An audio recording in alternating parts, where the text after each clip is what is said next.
Additional films of the landing on Mindoro. The convoy and beachhead are under constant air attack.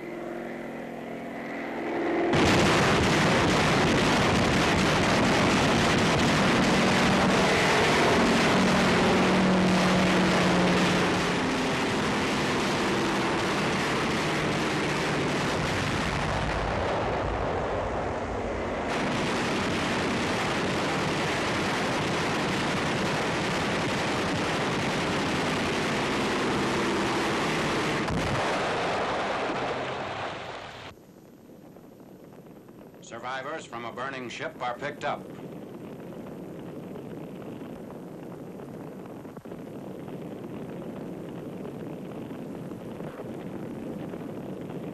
Supplies go ashore. Filipinos volunteer their aid to speed the unloading of high-octane gasoline. Also pitching in are men of an airfield construction squad, Australian sailors, and Yank soldiers.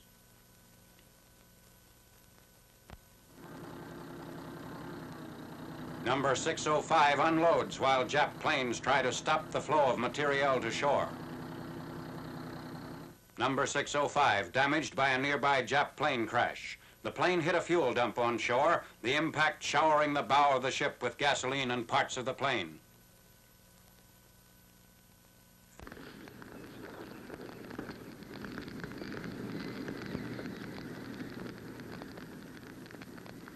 Engineers operate the narrow gauge railroad from San Jose to the Kamanawit Point Wharf, one of our landing areas. The railroad now services our inland supply line as troops push beyond San Jose. Founded in 1912 to haul sugar cane, the railroad ceased operation when the Japs took over in February 1942. San Jose Airfield. A fighter strip is being built by American and Australian aviation engineers. Completed, this strip will be 6,000 by 100 feet. The strip was named for Colonel Hill, killed during Mindoro landing operations.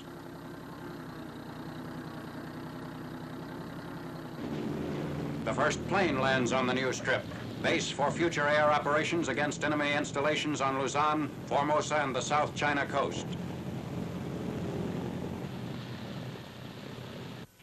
A Jap plane shot down on Mindoro.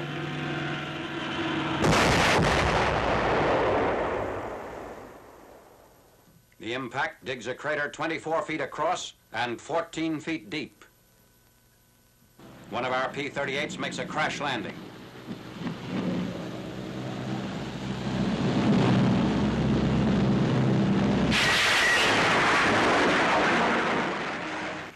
The pilot was rescued from the flames by a communications officer.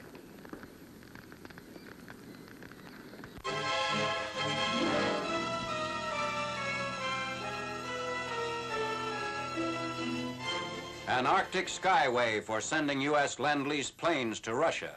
This map traces the route from Great Falls, Montana, U.S. terminus, to Siberia via Edmonton, Watson Lake, Whitehorse, Fairbanks, and Nome.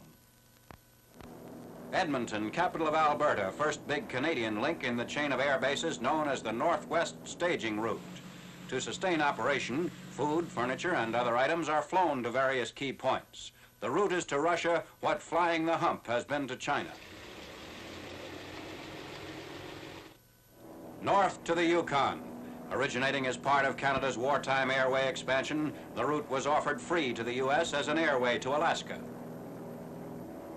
One of more than 20 air bases and emergency landing fields. Here, RCAF crews complete installations. Canada's investment in U.S.-built facilities is over $39 million. Speeding extension of the airway to meet Russia-bound traffic. The Arctic route was chosen in 1935 after years of pioneering by Canadian bush pilots. Operations are under the 7th Ferrying Group and the Alaskan Position of the Air Transport Command. U.S. Ambassador to Canada, Ray Atherton, greeted by Lieutenant Colonel Fagan and RCAF Air Vice Marshal Lawrence. Planes for Russia at Fairbanks, Alaska. The first Russia-bound planes flew over the Arctic Airway in September 1942. As of December 1944, more than 5,000 planes have gone to the Soviet Union via this route. Veteran combat pilots of the Red Air Force, ready to take over from American pilots for the last lap of the flight to Siberia. Off to a base in Siberia, 540 miles from Fairbanks, or more than 2,000 miles from the assembly line.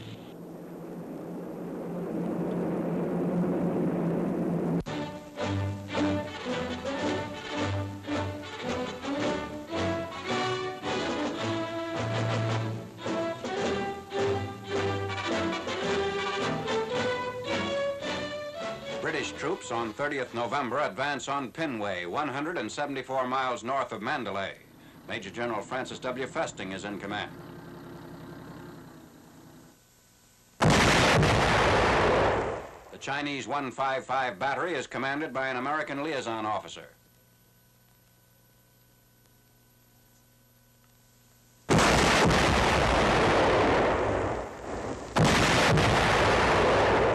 A Scottish unit moves up.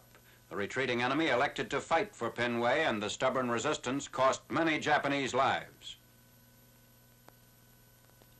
It's St. Andrew's Day, holiday of Scotland's patron saint, so a pipe major leads the way as they occupy the area south of the Pinway Railroad Station. British sappers reenact discovery of an improvised Jap road mine south of Pinway. A small board is found beneath a loose covering of twigs and earth. The mine is a pressure type with a 2-pound charge of picric acid. The striker is a 10-penny nail. It and the coil springs are the only metal used. Another mine with the same charge was activated by a tripwire. To facilitate supply for Allied columns pursuing the retreating Japs, engineers repair a section of the Mogong-Mandalay Railroad leading south from Pinway. As the Allies leave the mountainous ridges of North Burma and enter the Central Plain, they regain control of north-south lines of communications for the first time in 3 years.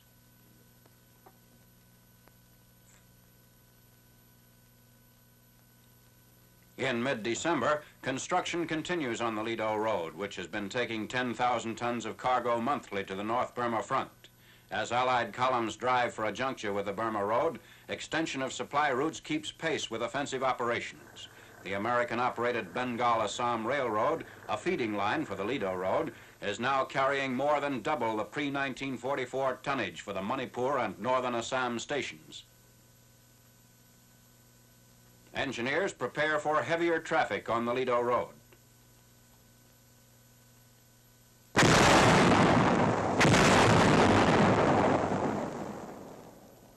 American and Chinese engineers cooperate on surveying, clearing, grubbing, and grading for this secondary road.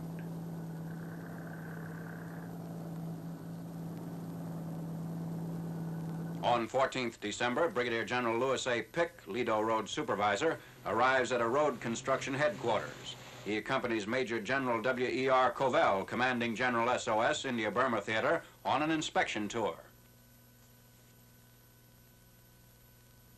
Further east, near Michinaw, on 18th December, troopers of a cavalry regiment with all battle equipment packed on mules leave Camp Landis. This Mars Task Force unit, headed south for Bamo, crosses the 25-ton pontoon bridge recently erected across the Irrawaddy River.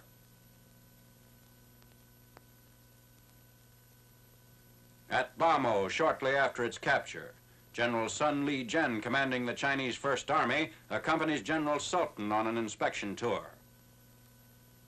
A light tank knocked out by Chinese gunners is among the Jap equipment viewed. A Jap caliber .50 anti-aircraft gun is examined at a collection depot. Jap gas masks are among the trophies.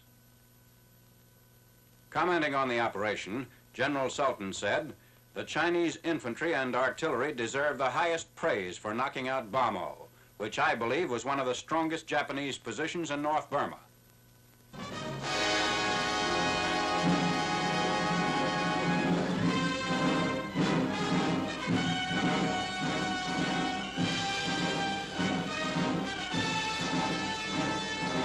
Seized German film claiming to show Nazi action in the Baltic area. A Mark V Panther tank.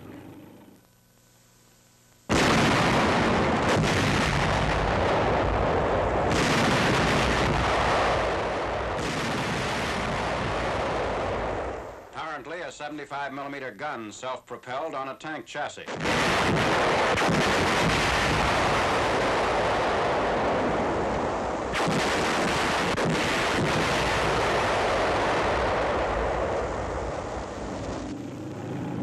One-ton half-track reconnaissance cars. Probably a 75mm assault gun.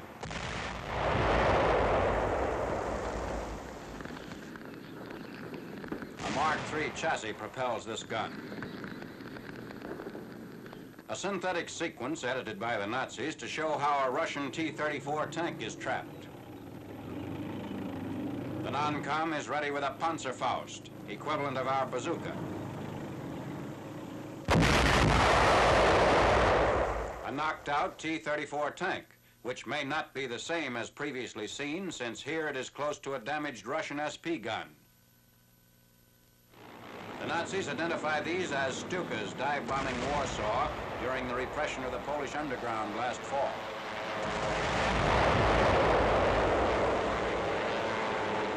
Scene of a diving Stuka, first used in a Nazi film on the Battle of France. Hits on Warsaw last year are intercut with material filmed 4 years before.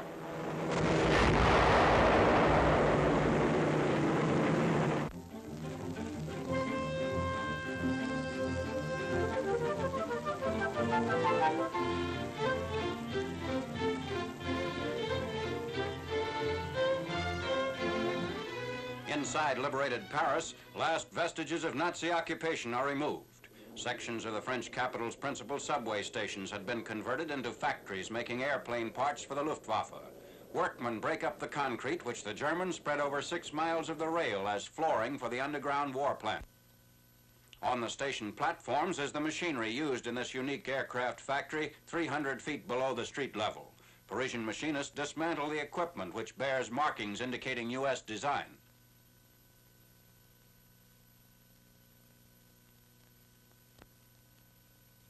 The principal plants were at a point where 3 main lines meet at the northeastern outskirts of Paris.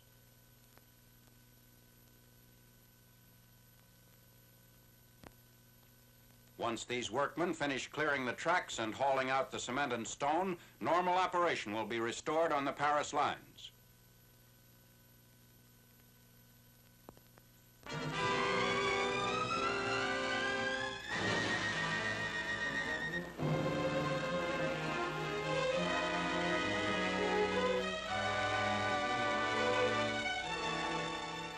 The First Army front during the hours preceding the opening of the German counteroffensive.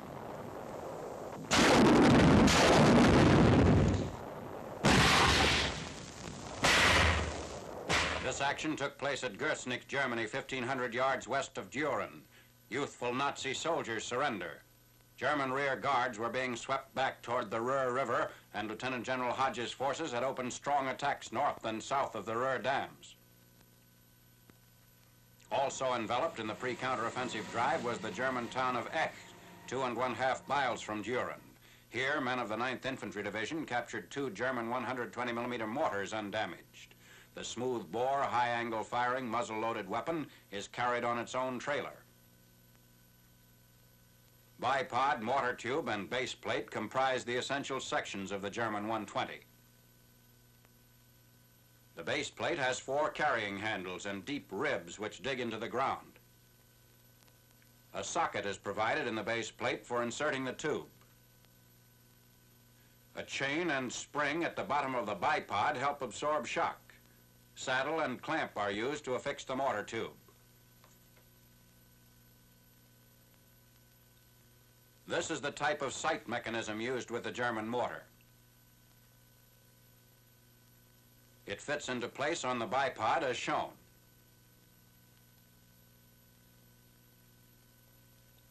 The bipod has an elevation screw with a crank handle.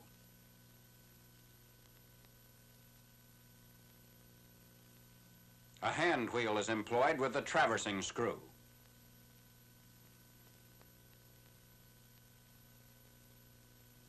This cross-leveling adjustment is another feature of the 120 mortar, which is fired by a lanyard-type mechanism,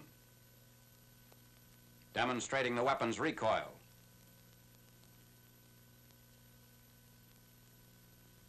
comparing the 120 millimeter shell with an 81 millimeter projectile. Our 81 millimeter mortar and the captured German 120, which will now be used by American troops. At Geriensweiler, a knocked-out King Tiger tank is put back into working order. With the help of a wrecker, the turret is forced into line by men of Company B, 129th Ordnance Maintenance Battalion, 7th Armored Division. The King Tiger tank weighs approximately 72 tons. It has 34-inch wide treads which spread the great weight over a large area. Top speed, 20 miles an hour. Armor up to 6 inches thick. It mounts the vaunted 88 millimeter gun whose barrel is more than 21 feet long. The rebuilt tank will be used to familiarize our troops with the enemy weapon.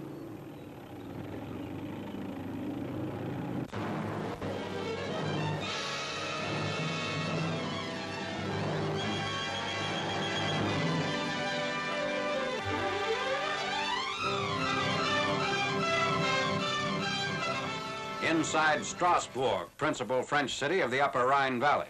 While on a mission to assess bomb damage at a Junkers engine plant, Air Force's cameramen make a general survey of the liberated city. Germans have always regarded Strasbourg as a German town. To control the city's estimated 25,000 male Germans and their families, strict measures are taken by Brigadier General Leclerc's French troops and other units of the U.S. 15th Army Corps. Allied air attack caused only slight damage to the 11th century cathedral. The 16th century clock will run after minor repairs. Past the cathedral on their way to a prisoner of war stockade go non-combatant Germans. Because of the large numbers of Nazis settled here since 1940, only the most notorious could be interned. Wreckage of the Junkers Aero engine factory 1 mile from the center of town. In 1940, the Nazis converted this former Ford plant to an aircraft engine repair depot. Later, manufactured power plants for the Ju-88. Between 200 and 300 engines were turned out here monthly. Last 27th May, 53 B-17s of the 8th Air Force dumped 130 tons of high explosive on this target in less than 3 minutes. Production of engines was halted and never resumed.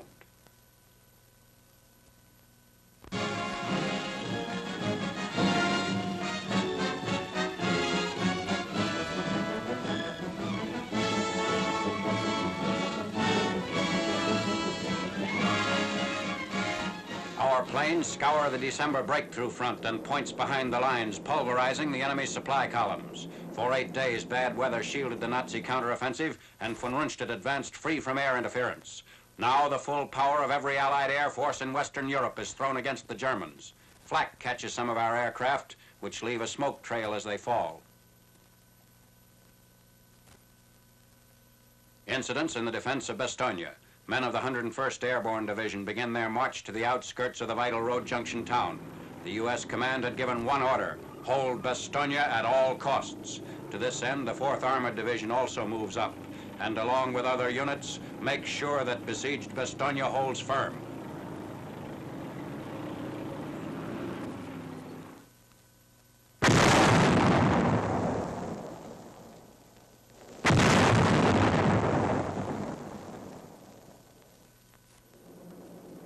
Supplies for the Bastogne defenders brought in by trains of C-47s from bases in Britain and France. A total of 850 missions are flown by the transport planes to provide the isolated troops with ammunition, food, and medicines. Prisoners are marched by as the planes arrive. This airdrop is in the nick of time. During the first days of the battle, the Germans had captured our garrison's complete surgical outfit, as well as a quartermaster and ordnance unit. By 28th December, General Patton's forces had succeeded in lifting the siege at Bastogne. The 82nd Airborne Division, which defended positions around Stavelot and Stoumont when the Germans broke through, is ready for new thrusts. Brief services are held for men of the 504th Parachute Infantry before they go into line. Moving up. The 82nd participated in the Netherlands campaign last September and earlier saw action in Sicily, Italy, and Normandy.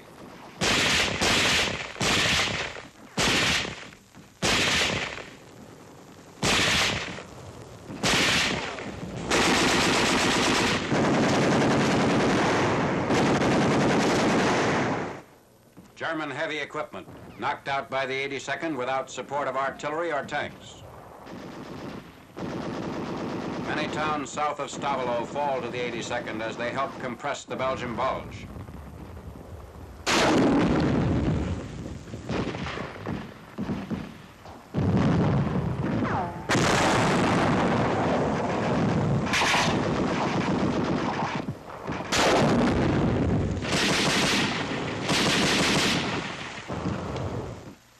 On the southern side of the salient, a march through snow-covered forests and over steep hills is made by a battalion of the 35th Infantry Division. This maneuver in the Sauer River section is aimed at outflanking the town of Beit-Lange on the Belgian-Luxembourg border.